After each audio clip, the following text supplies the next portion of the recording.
Hi everyone, today I'll be summarizing a paper written by Henry Pollock and David Chapman in 1977, titled On the Regional Variation of Heat Flow, Geotherms, and Lithospheric Thickness. We will discuss how geotherm observations and modeling can help predict the structure and thickness of the crust and lithosphere. Starting with a little background.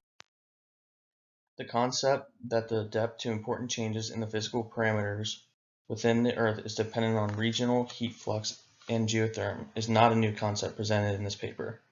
A paper written by Kennedy in 1959 speculated that the depth to the Moho, thought by him to be the Gabbro-Eclogite phase change beneath the oceans and continents, was linked to variations in the heat flux and geotherm between these regions.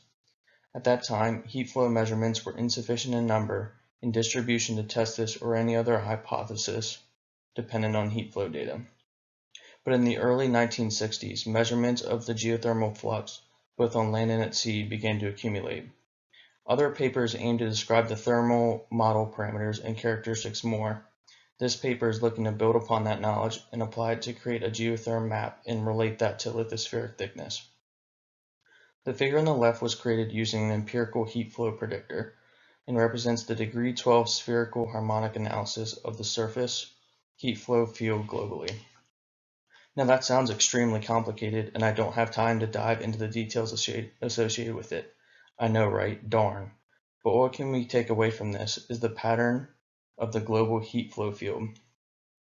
All the major oceanic ridge systems and marginal basins of the West Pacific, Alpine Europe, and mountainous Americas are represented as heat flow highs. Low heat flow regions include all the major shields and platforms in the oldest oceanic regions.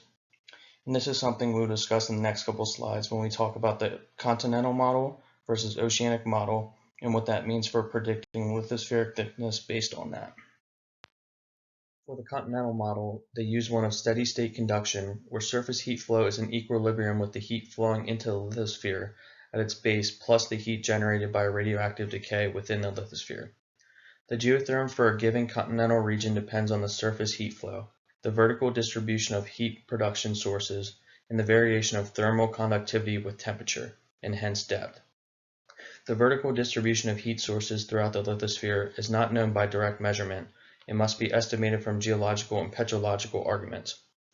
The heat production of near-surface rocks has of course been measured in many locales, and the variation of surface heat flow within several heat flow provinces has been observed to be a linear function of the heat production of the near-surface rocks.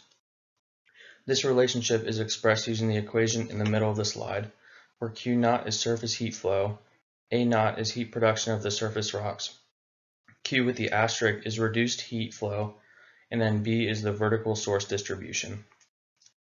The table on the right shows values for different regions across the globe. They also put the empirical relationship between Q asterisk and Q naught, which can be seen on the figure on the right.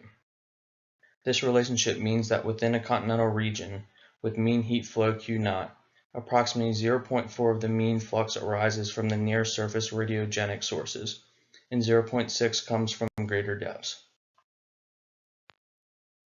Moving on to the oceanic model, Pollock and Chapman understood that the main characteristic of the thermal regime of the oceanic lithosphere is its transient cooling following its formation at a spreading ridge. Therefore, their model for oceanic geotherms is the error function solution for a 1D cooling of a semi-infinite medium with an initial linear gradient when there is some radiogenic heat in the upper 10 kilometers. Ooh, that was a lot.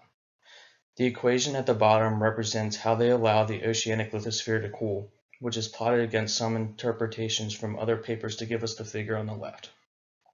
The figure on the right is a comparison between the geotherm families for the oceanic crust versus continental crust.